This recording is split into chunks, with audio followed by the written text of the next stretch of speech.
Hadirin jemaah Jumat rahimani wa rahimakumullah. Alhamdulillah, bersyukur pada Allah subhanahu wa ta'ala di Jumat ini, di antara sekian hamba Allah yang tengah menjalani kesibukan beraktivitasnya, kita hamba-hamba Allah yang belum tentu dalam pandangan Allah disebut sebagai hamba yang saleh, yang belum tentu dalam pandangan Allah bebas dari maksiat, ternyata dengan cinta Allah subhanahu wa ta'ala masih dilembutkan hati kita, diringankan langkah kita yang terpilih dihadirkan di masjid Allah ini untuk menunaikan ibadah Jumat kita. Kita bermohon kepada Allah subhanahu wa ta'ala, semoga Jumat hari ini dijadikan oleh Allah subhanahu wa ta'ala sebagai Jumat terbaik di antara sekian Jumat yang pernah kita tunaikan. Hadirin, dalam catatan sederhana khatib, seorang muslim yang telah berusia 20 tahun setidaknya telah menunaikan Jumat kurang lebih sebanyak 650 kali dalam hidupnya. Jika ia berusia 30 tahun, setidaknya ia telah menunaikan Jumat sebanyak 1150 kali dalam hidupnya. Jika ia berusia 40 tahun, setidaknya ia telah menunaikan Jumat sebanyak 1650 kali dalam hidupnya. Demikian seterusnya sesuai dengan jumlah bilangan usianya. Namun pertanyaan terbesarnya, hingga Jumat yang kita tunaikan ini, dari sekian ratus dan ribuan kali kita menunaikan Jumat, adakah di antara kita memahami hakikat Jumat ini? Adakah kita sudah mengerti esensi Jumat ini? Mengapa Jumat dijadikan sebagai pengganti ibadah zuhur? Atau jangan-jangan selama ini di antara sekian ratus Jumat yang kita tunaikan, ribuan kali ruku dan sujud yang kita laksanakan, kita tidak memahami dan belum mengerti tentang hakikat Jumat ini? Jangan-jangan di antara kita menunaikan Jumat hanya sekedar menunaikan ibadah formalitas saja, numpang ikut duduk, mendengarkan khutbah, kadang-kadang mengantuk, bahkan ada yang tertidur, kemudian menunaikan sholat 2 rakaat lantas pulang begitu saja. Jika ini yang terjadi, maka bukan itu yang diinginkan dari esensi Jumat yang tertuang dalam Al-Quran dan Sunnah Rasulullah SAW. Karena itu, dalam kesempatan yang singkat ini, kita akan coba menghadirkan kembali esensi Jumat dalam Al-Quran dan tuntunan Rasulullah SAW. Hadirin rahimani wa rahimakumullah.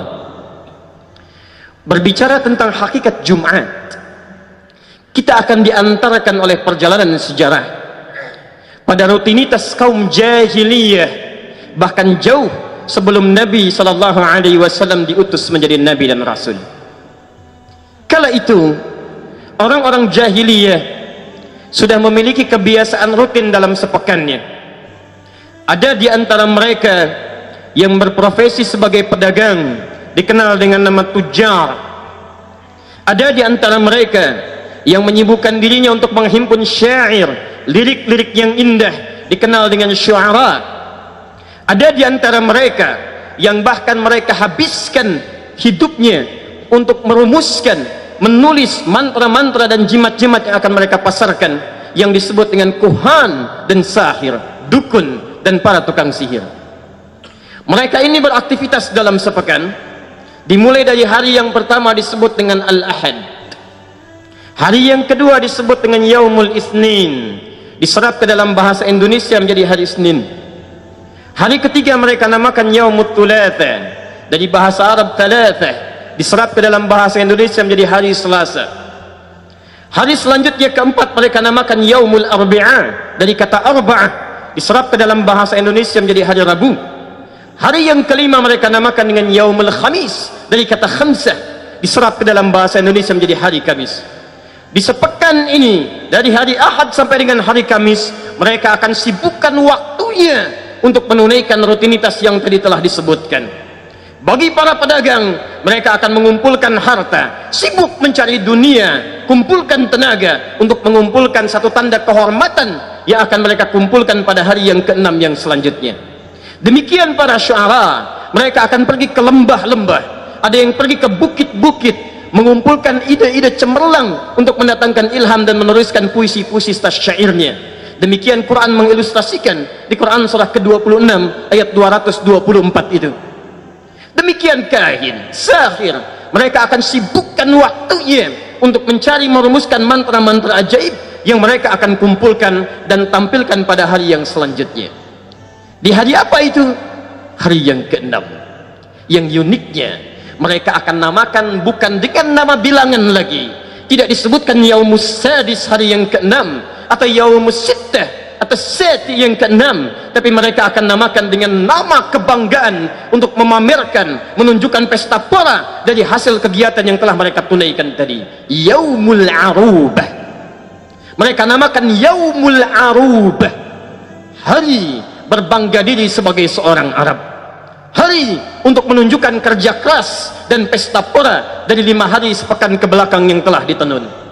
Jadi aktivitas mereka dari mulai hari Ahad sampai hari Kamis, mereka akan kumpulkan demi persiapan di Yaumul Arubah.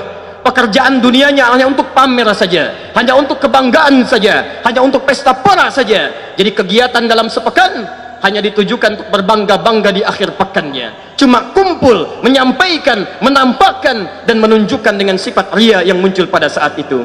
Maka berkumpullah mereka di pusat hiburan yang dinamakan dengan aswaq. Ada di Suq Uqab, Suq Dumatul Jandal. Lalu mereka akan berlomba memamerkan hasil pekerjaan selama sepekan itu. Puncak pertandingannya ada di sekitaran Jabal Qubais yang sekarang menjadi istana raja itu di dekat Ka'bah. Maka mereka akan kumpulkan orang yang hartanya paling banyak, paling kaya, bekerja selama sepekan, maka akan diangkat sebagai hartawan terpandang di zamannya.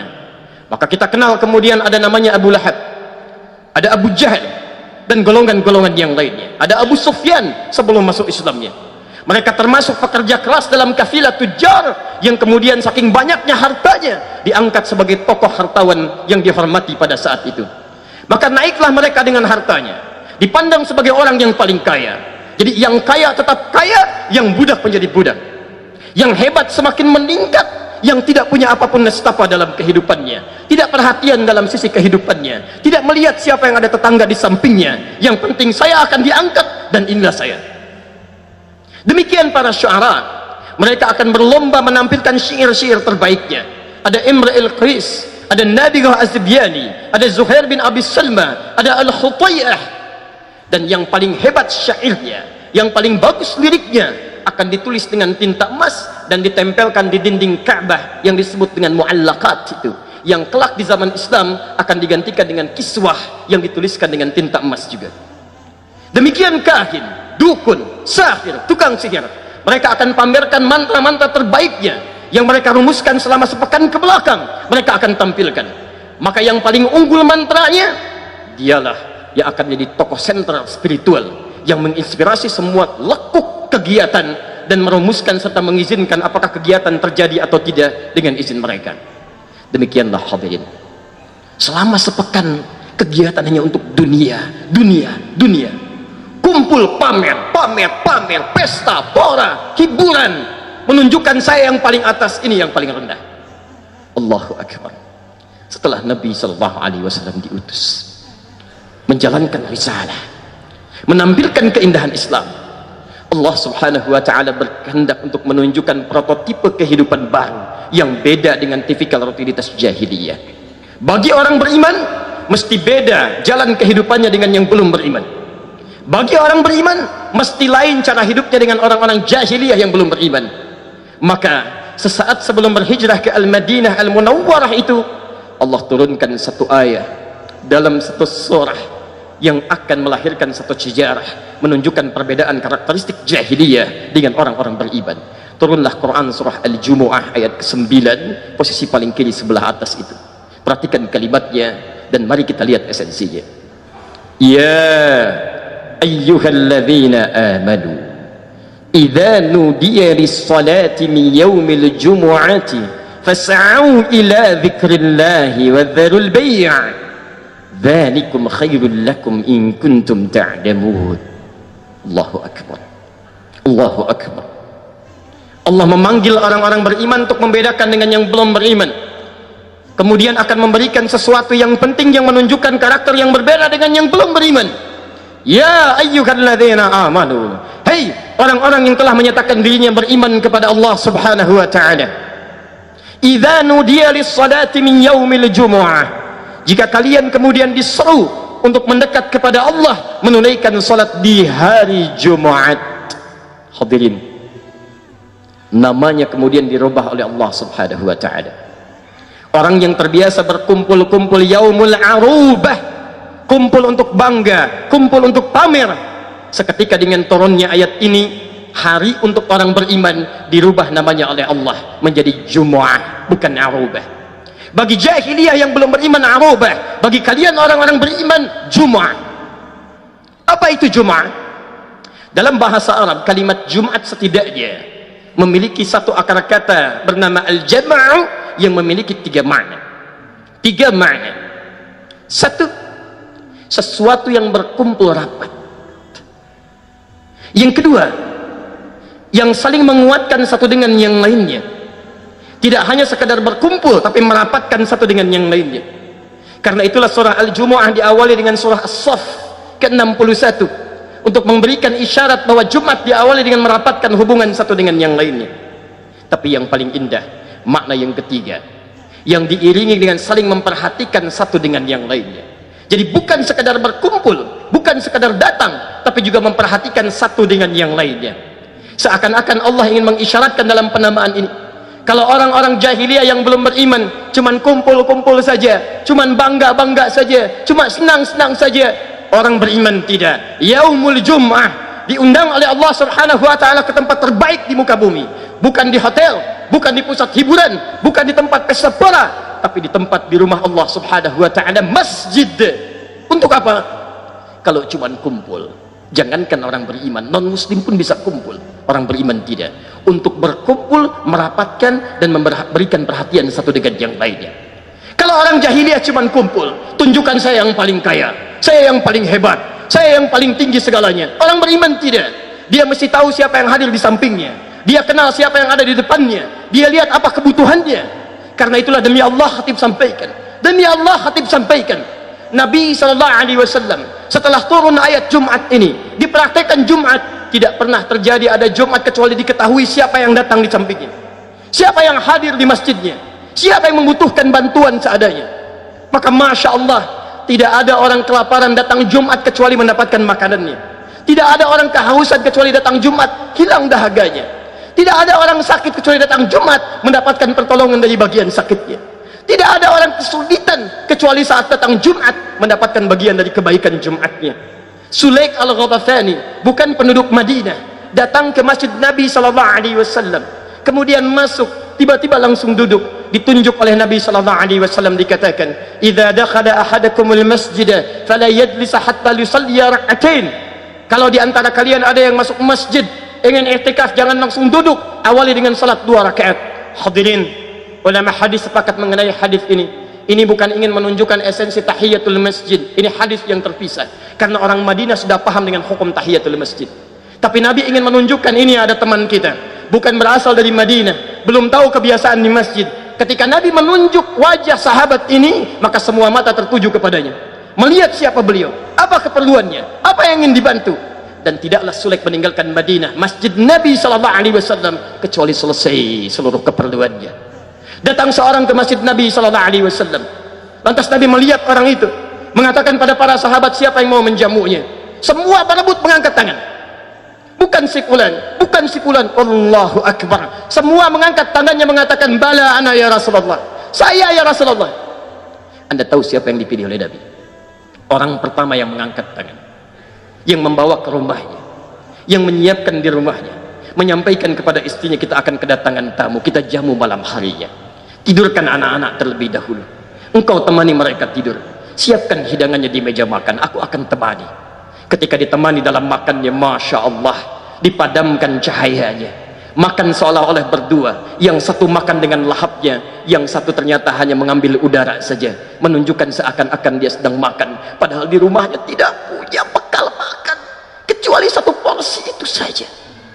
Anda bisa bayangkan, Semangat Jumat yang dididik oleh Nabi SAW menghadirkan Jumat solusi, bukan cuma Jumat kumpul-kumpul. Lantas besoknya Nabi mengatakan, Masya Allah, ada ahli surga yang menjamu seorang tamu tadi malam. Jumat solusi hadir. Jumat solusi ya ikhwan. Nabi tidak menginginkan Anda cuma datang, duduk, dengar khutbah, ngantuk, lantas pulang. Ironisnya, itu yang kita dapatkan. Bayangkan kalau itu kita praktekkan dalam kehidupan. Sampai Nabi membuat tempat ahlus sufah sekitaran Madinah. Di situ ada orang-orang yatim, di situ ada pembelajar, di situ ada orang miskin yang diketahui ketika datang diberikan bantuannya, diberikan segalanya, sampai diabadikan di Quran surah 59 ayat 9 sampai 10 itu. Wa yu'thiruna 'ala anfusihim walau kana bihim khasasah. Bahkan mereka mendahulukan kepentingan sahabatnya walaupun mereka butuh dengan apa yang mereka perlukan itu. Itulah Jum'ah. Di mana kita di antara semua itu? Jangan-jangan selama ini Jumat kita tidak kenal siapa yang hadir di samping kita, siapa yang berada di belakang kita. Padahal kita paham maknanya, tahu hadisnya. Antum hafal hadisnya, al-mu'minu lil mu'mini kal bunyani yashuddu ba'dahu ba'dha. Mukmin satu dan yang lainnya bagaikan satu bangunan yang saling mengokohkan. Antum hafal hadisnya, mukmin satu dan yang lainnya bagaikan satu tubuh yang kalau sakit dia bisa merasakan. Itu semangat dari Jumat, turunan hadisnya. Wallahi aina al-an min haqiqatil Jum'ah. Mana sekarang hakikat itu? Jangan-jangan tiap pekan Anda Jumatan, tapi saudara sakit Anda tidak bisa bantu. Ada yang kebanjiran Anda tidak tergerak. Orang lain merasakan Allahu Akbar sulitnya mengatasi kebanjiran. Ada muslim yang ikut Jumat hanya sekedar foto-foto saja. Ada yang menikmatinya bahkan. Ainal Jum'ah. Di mana esensi Jumat itu? Karena itulah bertakwalah kepada Allah Subhanahu wa taala. Hari ini kita mesti berubah. Kita mesti kenal. Kalau itu dipraktekkan dengan baik, Masya Allah, tidak ada mahasiswa yang datang ke Jumat kecuali barangkali bisa bertemu dengan dosen yang bisa menyelesaikan persoalannya. Ada orang sakit yang tidak bisa ke dokter, dia bisa bertemu dengan dokter yang memberikan resepnya. Ada seorang yang belum punya pekerjaan, bertemu dengan orang yang melimpah sarana pekerjaan, dia berikan solusinya. Ada orang yang barangkali punya persoalan, bertemu dengan alim, ustaz, ulama, syekh, selesai seluruh persoalannya. Itu yang kita dambakan. Maka kita bermohon kepada Allah Subhanahu wa ta'ala, semoga Allah Subhanahu wa ta'ala menjadikan Jumat ini sebagai Jumat terbaik untuk kita, yang merubah cara pandang kita dan menguatkan ukhuwah kita, serta menjadikan insya Allah Islam bisa tegak dengan segala nilai-nilai kebaikannya seperti ulama dulu kita mencita-citakannya di negeri tercinta ini. Barakallahu li wa lakum fil Qur'anil azim wa nafa'ani wa iyyakum bima fihi minal ayati wa dzikril hakim wa taqabbala minni wa minkum tilawatahu innahu huwas samiul alim. Ud'ullaha yastajib lakum jami'an.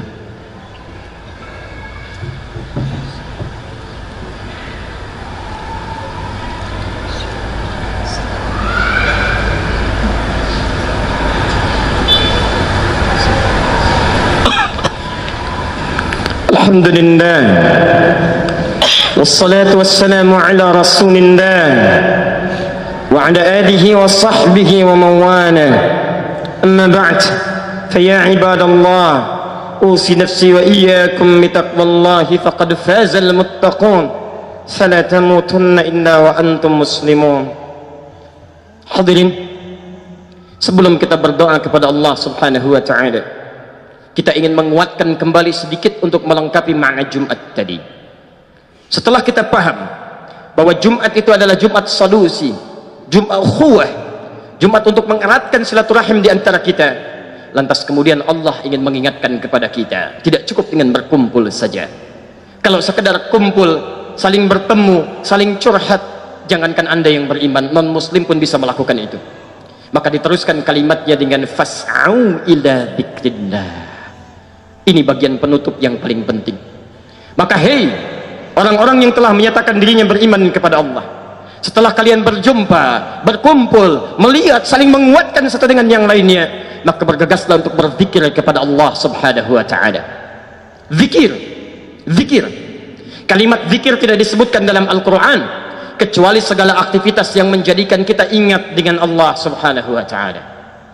Antum ba'da salat menyebutkan kalimat-kalimat thayyibah. Quran surah 4 ayat 103, fa idza qadaytumus salata fadhkurullaha. Maka jika tuntas menunaikan salat, segera berzikir kepada Allah. Kalimat thayyibah yang Anda ucapkan itu bagian dari zikir yang mengingatkan Anda dengan Allah Subhanahu wa ta'ala. Astaghfirullah, itu zikir. Hadis Muslim hadis 591.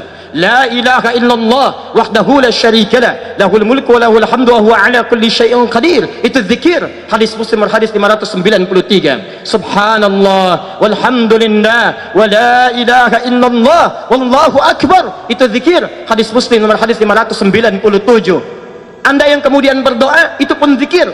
Quran surah kedua ayat 152. Fadhkuruni adzkurkum, maka ingatlah saya, minta berdoa kepada saya, maka aku akan kabulkan dan mengingat kepada engkau. Zikir, doa bagian dari zikir. Ibnu Majah nomor hadis 925. Tidak pernah Nabi SAW meluangkan waktu dalam hidupnya kecuali selalu berdoa kepada Allah Subhanahu wa ta'ala, bahkan selepas salatnya.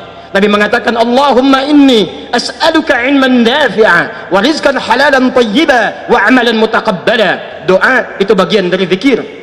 Membaca Al-Quran itu zikir. Bahkan Quran disebut dengan zikir. Quran surah ke-15 ayat ke-9.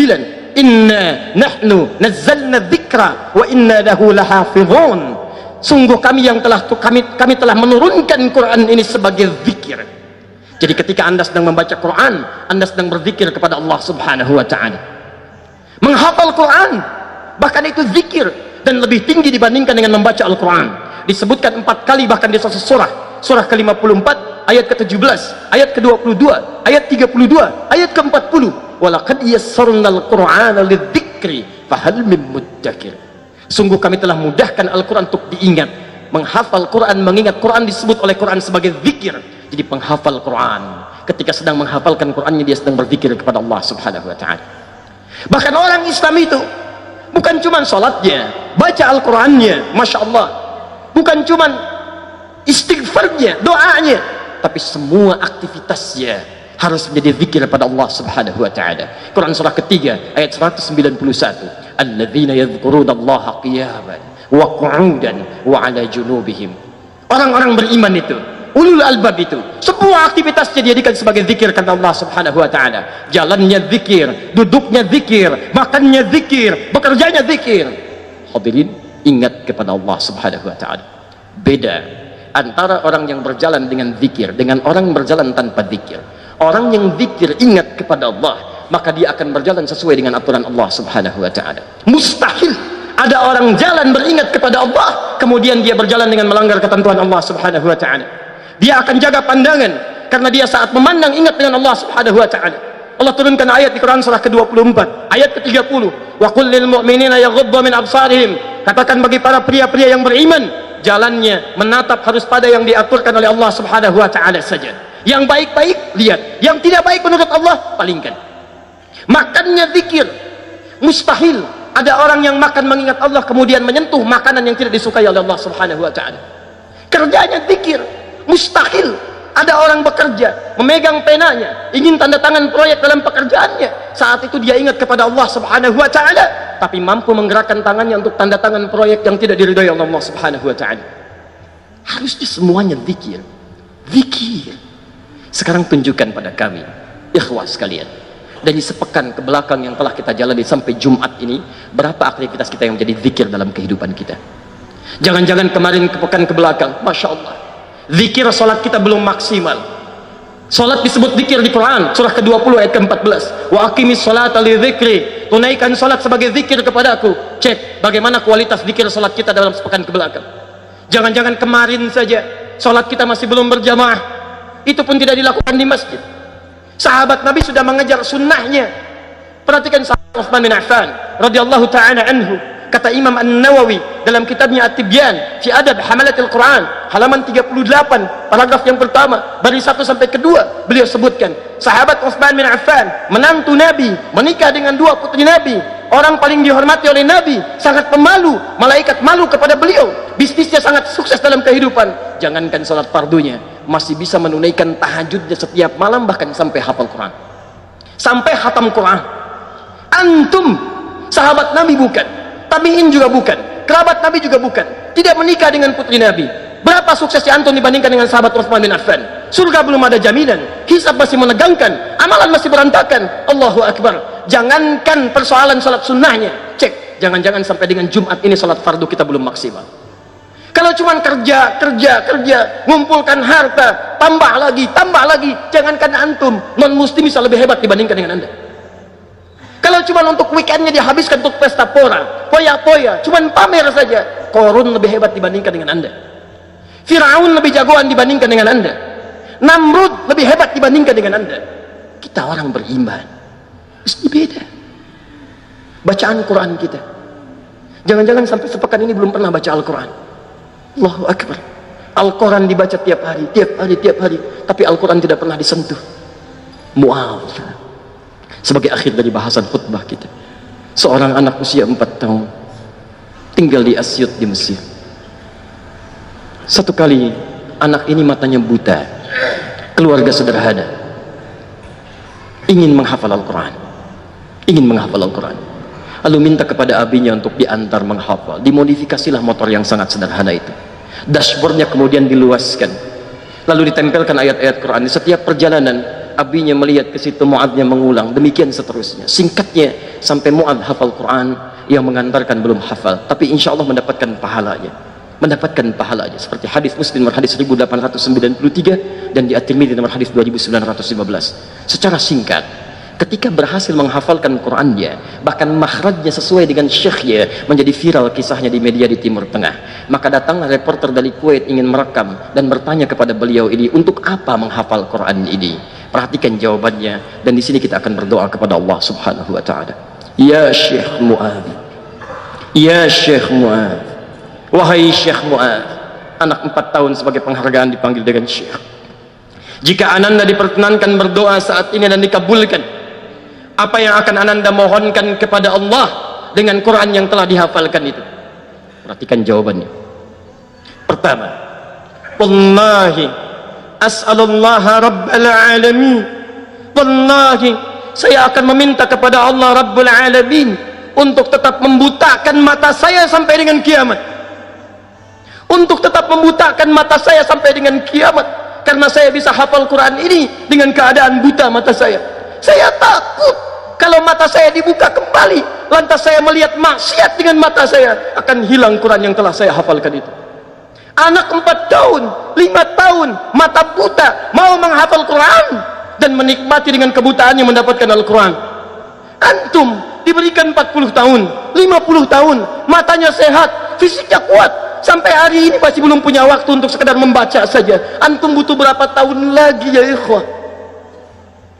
Yang kedua, perhatikan, wallahi dia katakan, demi Allah, kata Mu'adz kecil ini, saat saya datang di akhirat nanti menghadap kepada Allah, indama ji'tu li rabbi yawmal qiyamati yawmal hisab wala yusahibni abi, dan ayah saya tidak mampu lagi menemani saya, wala ummi, dan tidak ada ibu saya. Faji'tu fardan, kemudian saya akan sendirian, badan saya gemetar, tangan saya bergetar, kaki saya bergetar. Saya akan bermohon kepada Allah, ya Rabb, ya Rabb, saya telah berusaha menghafalkan Quran sampai datang di hadapanmu saat ini, maka jika itu semua belum cukup menjadikan saya mendapatkan ridhamu dan harus dihukum di neraka, mohon ya Rabb, kurangi siksaan saya dengan Quran yang telah saya hafalkan ini. Mohon kurangi hukuman saya ya Allah dengan Quran yang telah saya hafalkan ini. Ada anak kecil usia 4 tahun, usia 5 tahun, matanya buta, menghafalkan Qurannya sebagai persiapan zikir menghadap kepada Rabbnya, itu pun masih merasakan kurang dalam hidupnya. Antum diberikan 40 tahun, 50 tahun dengan segala keluasannya sampai Jumat ini, berapa persiapan zikir yang akan dibawa menghadap Allah Subhanahu wa taala? Karena itulah Allah panggil cepat anak-anak Palestina yang masih berusia 4 tahun, 5 tahun. Saking sayangnya Allah kepada mereka, cepat pulang. Kamu cuma makan setengah roti, dibagi untuk 16 orang. Minumannya diracun dulu, Masya Allah. Tidak mudah hidupnya, tapi Masya Allah semangat mereka menghafal Quran. 4-5 tahun sudah 30 juz, rata-rata 15 juz. Begitu pesawat drone itu datang di kejauhan, dari atas mengintai, para penghafal Quran akan mengatakan, itu di bom itu tertulis nama saya akan pulang duluan. Yang lain mengatakan tidak, saya akan pulang duluan. Yang lain berkata tidak, saya yang pulang duluan. Masya Allah. Karena itu Allah sayang kepada mereka, dipanggil lebih cepat.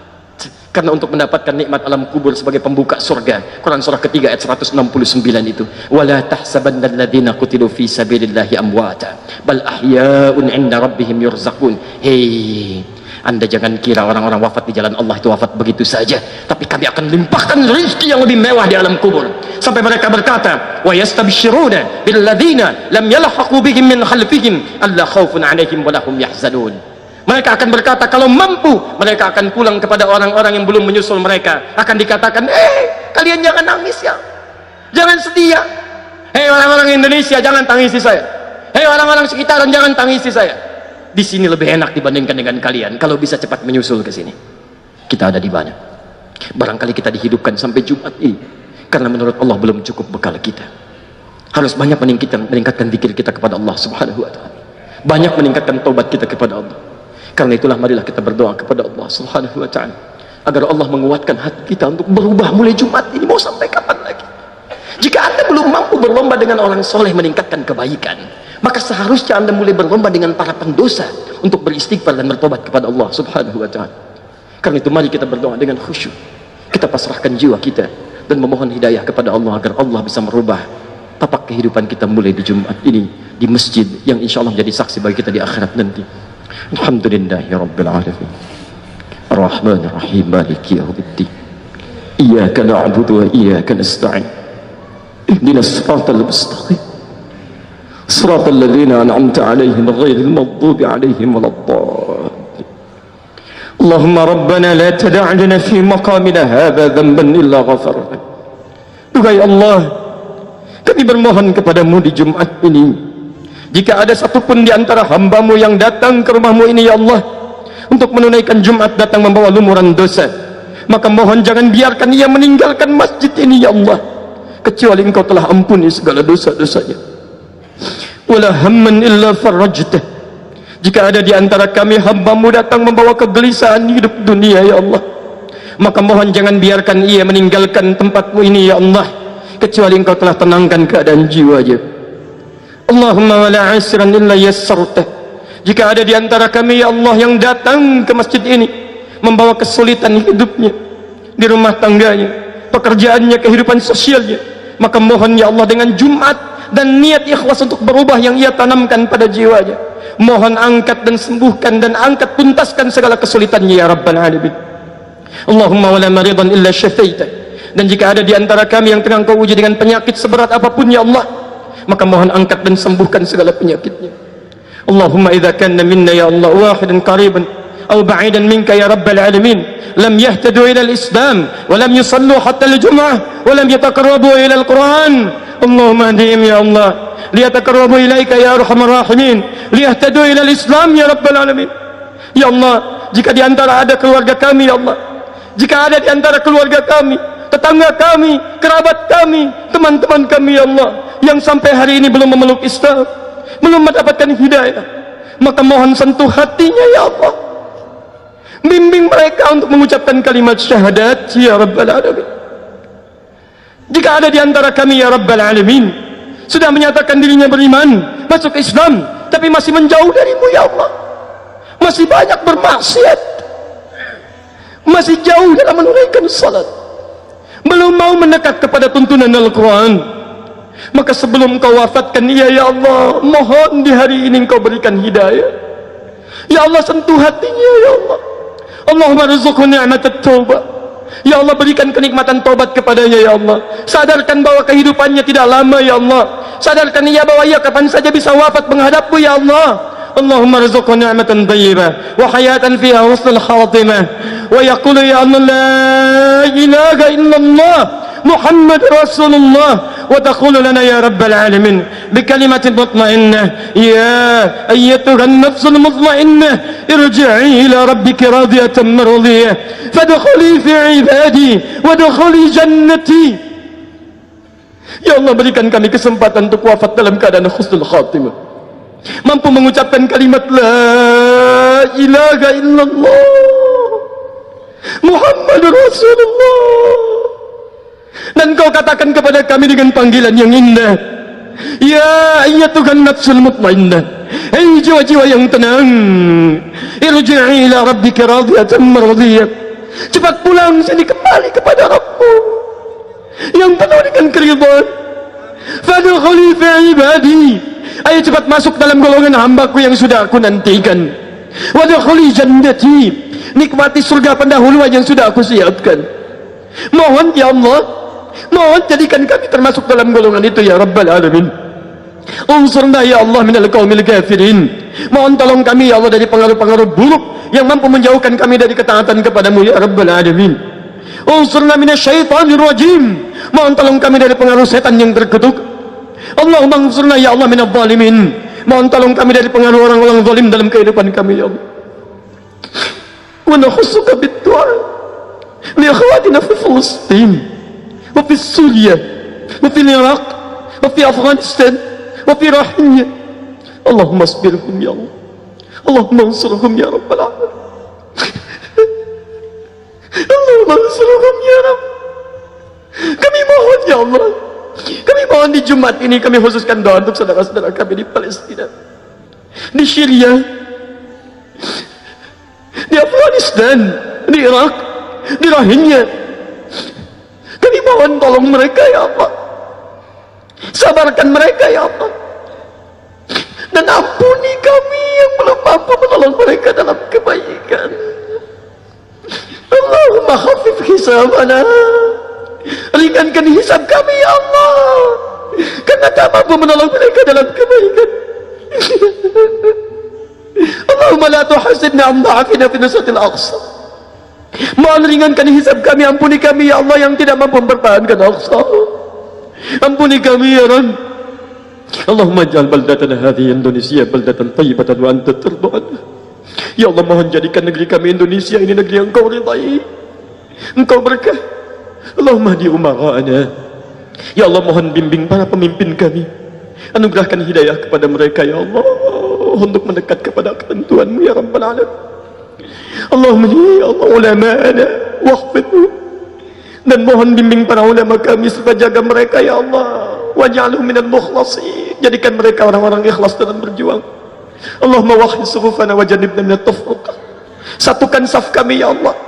Mohon tanamkan kelembutan di hati kami untuk bersatu dalam kebaikan. Jauhkan kami dari perpecahan ya Allah. Himpun kami ya Rabbal Alamin dalam ridha-Mu. Rabbana atina fid dunya hasanah fil akhirati hasanah wa qina adzabannar.